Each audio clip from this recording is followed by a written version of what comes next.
Welcome to this very special episode of Kennedy Saves the World. You cannot start your week without this conversation. Thus, I have invited Jimmy Failla back into the studio so we can talk about all the things. Jimmy. There he is. There's our guy. I love how Jimmy. You salute yourself. That's a thing. Jimmy! Jimmy's here in his tan bomber jacket. Yeah. This is what military would I be a member of? Probably Kazakhstan. Jimmy, Kazakhstani general, Jimmy Failla. They'd be happy to have you. Do you know how many guys I know from Kazakhstan from my cab driving days? I know we've had this conversation I only know one person from Kazakhstan. Is that true? Yeah, really pretty. Well, when you talk about just all the ethnicities in a garage, okay, I knew 3 guys named Osama bin Laden, and I know I've told you this before. So it's like it's half a joke, but as the story goes, when they got bin Laden, worse than Hitler. I'm not laughing about that. I'm laughing because it's a bad name, and I feel bad for those people. I've told you the story before, but they literally called me on the night they're like, we got bin Laden, and I was like, for what? Speeding? You know, like, you got to be more specific when you talk to me about bin Laden. I know 3 bin Ladens. Yeah, I worked with a wonderful line producer here named Isis. I remember her. Yeah, and she was great. She doesn't work here anymore, right? No, she was the sweetest. So then she was gorgeous. Yeah. I can't remember. I remember that. She was beautiful, sweet, kind, organized, like everything you would want in a coworker and a friend. Yeah, every once in a while. And the worst possible name you could have in 2014. No, it's true. And it's, I mean, in terms of being a person like who's trying to get through airport security, ISIS is probably the worst name to have right about now. God, you better hope you've got some fellow compatriots from Puerto Rico. Great gal, and take her off that government watch list because she was complicit in none of those goings on. She's done nothing of the goings on. God, you behat one boyfriend. Who's having a tougher day today, Jason Kelce or Nikki Haley? Well, I got to be honest with you, okay? I think the answer is Nikki Haley, and I'll tell you why. Like, Jason Kelce is being honest with himself. He's played 13 seasons, a 7-time All-Pro, including this past season. Wow. So he announced his retirement today and is going out on top. Mm-hmm. Nikki Haley is not going out on top, unless you want to count the D.C. primary. But, to be clear, there's something going on here. We don't know what it is. So can we entertain some scenarios? Please. Okay. The most and by the way, these are scenarios. These are not conspiracy theories. No. I want to make that plain. No. The most plausible one in my head is somebody told her that the vote she amasses in the primaries can be transferred to Dancing with the Stars. Mm-hmm. I believe she knows better than that. So why would she remain in the race? Do you think there's any world where she is going to be Trump's VP or no? No, she's not going to be his VP. No. She's seen as I wouldn't think so either. Disloyal, challenging him in all the wrong ways, because I think he likes to tussle. Yeah. But he doesn't like being challenged the way she is, because she really is finding his weaknesses. And she has some good points. Yeah. But it's not resonating with the people who love him. They hate her. And she needs them to win the nomination, which nobody who is outside of politics or analyzing politics, whatever, nobody who's outside this world, they cannot understand why Trump wasn't replaced with literally anybody else. And it's like, because the people who support him utterly and to the end. Yes. They're ride or die. The phrase is called ride or die. And she has not appealed to those people. No. You need the Trump supporters in order to emerge from the Republican. 100%. So I'm just, again, scenarios, because you're spot on. Yeah. Because you have seen him in the past, like guys that he trashed. Lindsey Graham, Ted Cruz, Marco Rubio, he eventually brought them into the fold. Not at a VP level, but he's able to mend fences in that way. And I do believe he'd be capable of making her his VP because he's done that with people he's vanquished in the past.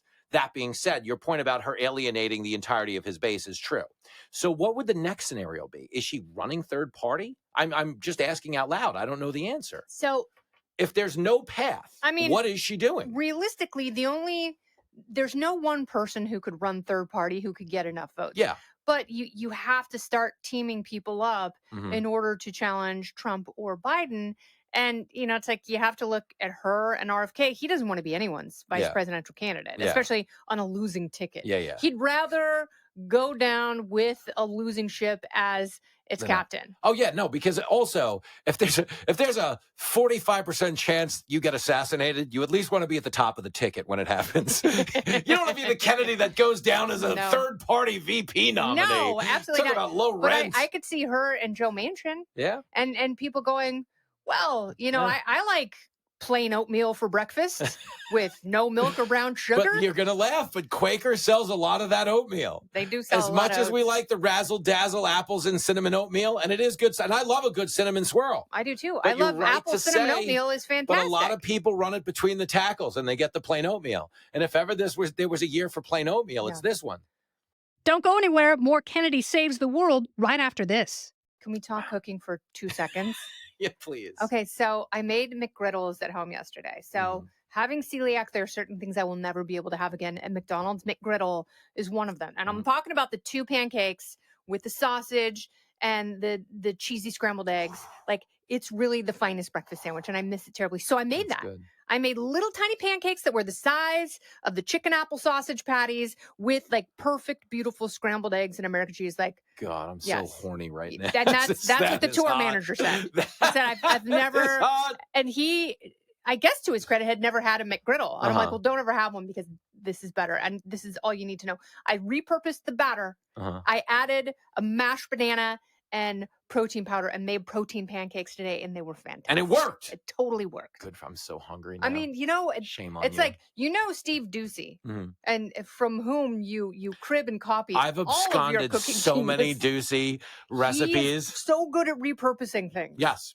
And that's, when it's funny, because I admit that I've stolen from Ducey, because all of my recipes that I make are Vanilla Ice trying to distinguish between Ice Ice Baby and Under Pressure from Queen. No, theirs is nun, nun, nun, nun, nun, nun, nun. Mine is nun, nun, nun, nun, nun, nun, nun, nun, nun, nun. Theirs is nin, nun, nun, nun, nun, nun. I'm like, what's going on here? So at the expense of not Robert Van Winkling my street cred, I always give attribution to Ducey. But I have improved a lot of his recipes because I make... That's the cookbook you need to put out. I mean, it needs to just be best practices. Yeah. And like, it's an homage, but really making some of the classics even better. Maybe I tied into politics. You know how Biden once referred to the voter ID law as Jim Crow on steroids? Maybe I call my cookbook Jim Failla on steroids.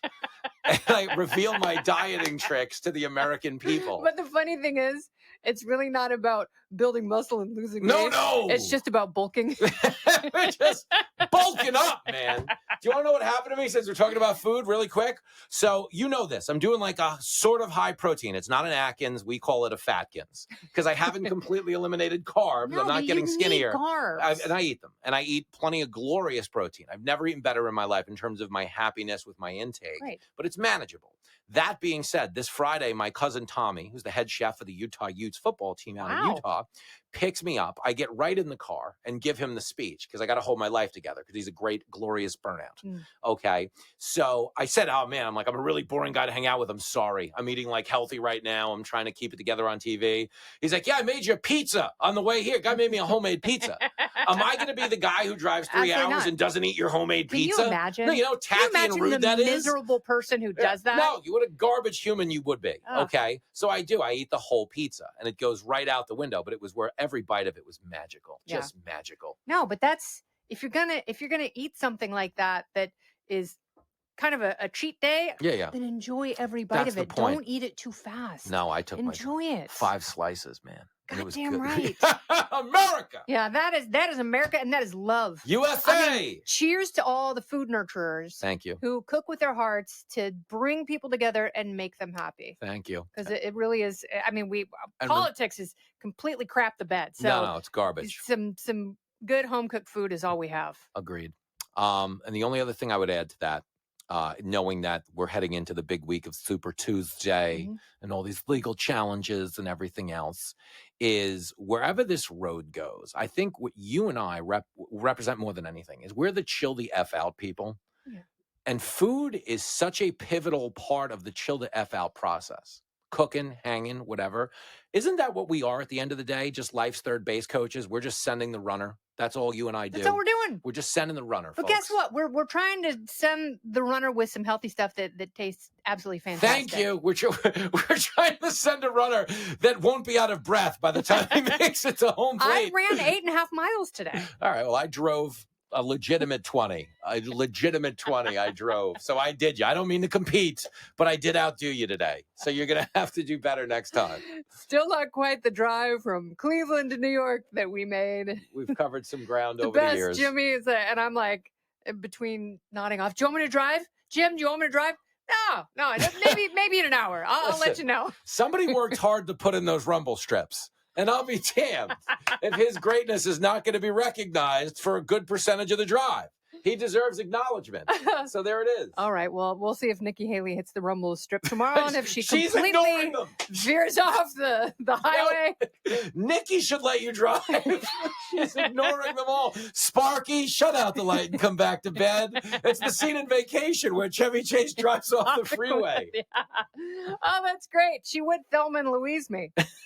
She would jerk the wheel and we wouldn't even have Brad Pitt to enjoy. Jimmy, thank you for the launch into the week. Big week. It's in number one.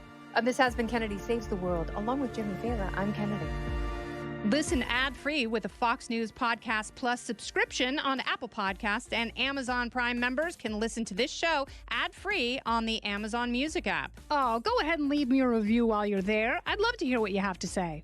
You've been listening to Kennedy Saves the World on the Fox News Podcast Network.